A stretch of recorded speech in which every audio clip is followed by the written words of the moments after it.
This post, entitled An Artist of Life, is adapted from a narrative by Dr. D.T. Suzuki, a Japanese philosopher, prolific author, and noted Buddhist scholar who played a major role in bringing interest in Zen Buddhism to the West.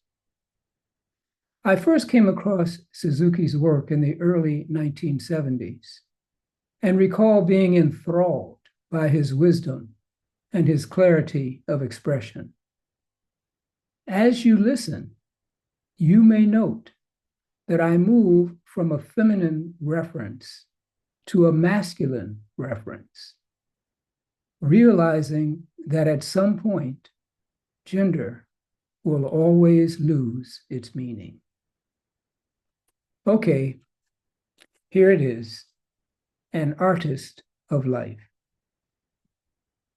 We cannot all be expected to be scientists, physicians, engineers, or professors, but we human beings are so constituted by nature that we can all be artists, but not artists of a special kind, such as painters, sculptors, musicians, or poets, but artists of life. Now, this profession may sound a bit strange, but in point of fact, we are all born artists of life. And not knowing or accepting it, most of us fail to be so.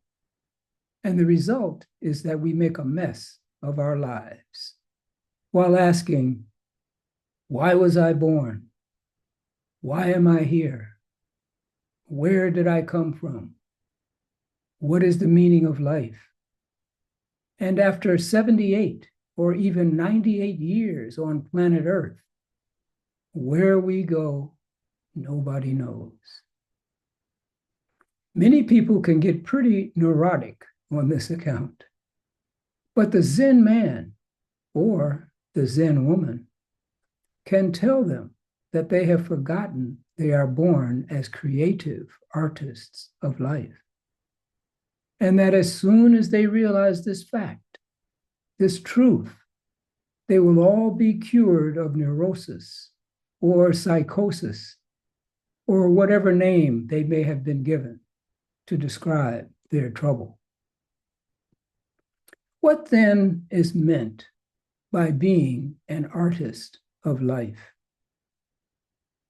Artists of any kind, as far as we know, have to use one instrument or another to express themselves, to demonstrate their creativity in one form or another.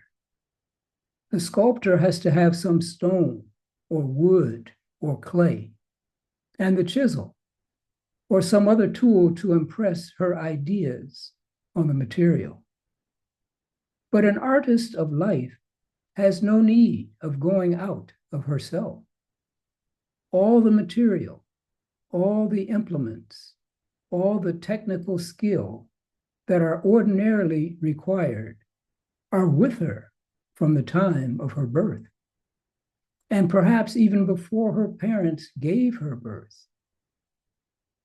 Now, this is unusual, extraordinary, you may say, but when you think about this for a while, you will, I am sure, realize what I mean. If you do not, I will be more explicit and tell you this. The body, the physical body we all have, is the material that corresponds to the painter's canvas, the sculptor's wood or stone or clay, the musician's violin or flute, the singer's vocal cords, and everything that is attached to the body, such as the hands, the feet, the trunk of the body, the head, the viscera, the nerves, the cells, thoughts, feelings, senses, everything that goes to make up the whole personality is both the material on which and the instruments with which the person molds her creative genius into conduct, behavior, into all forms of action, indeed, into life itself. To such a person, life reflects every image she creates out of her inexhaustive source of the unconscious, or, as some might prefer, out of her soul. To such a person, her every deed expresses originality, creativity, her living personality.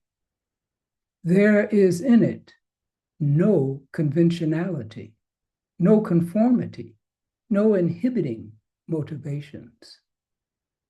He acts and moves just as he pleases. His behavior is like the wind, which always blows and moves this way or that way, above the surface and beyond the clouds. He is not encased in his fragmentary, limited, restrained, egocentric existence. He has gone out and left his prison. One of the great Zen masters says, with a man who is master of himself, wherever he may be found, he is and remains true to himself. This man I call the true artist of life. He has touched the unconscious, the all in all, the source of infinite possibilities. His is no separate self, no mind. As St. Augustine said, love God and then do what you will. This corresponds to the poem by Bunan, a Zen master of the 17th century. While alive, be a dead man, thoroughly dead, and act as you will, and all is good. For to love God is to have no self, to be of no mind of your own, to lose your ego, to become a dead man, to be free from the constrictive motivations of selfishness and separation from the one, all-fulfilling, all-knowing reality. This man's good morning has no human element of any kind of vested interest. He is addressed and he responds. He feels hungry and he eats. On the surface, he is natural, coming right out of nature like everyone else, with no complicated ideas and ideologies of what one might call a modern, cultured, or civilized person. But how rich and wonderful is his inner life.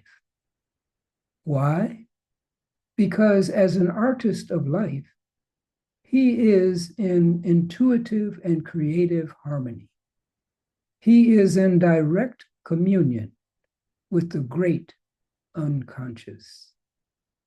That which is also called God, Jehovah, Allah, the one supreme divine, and many other names.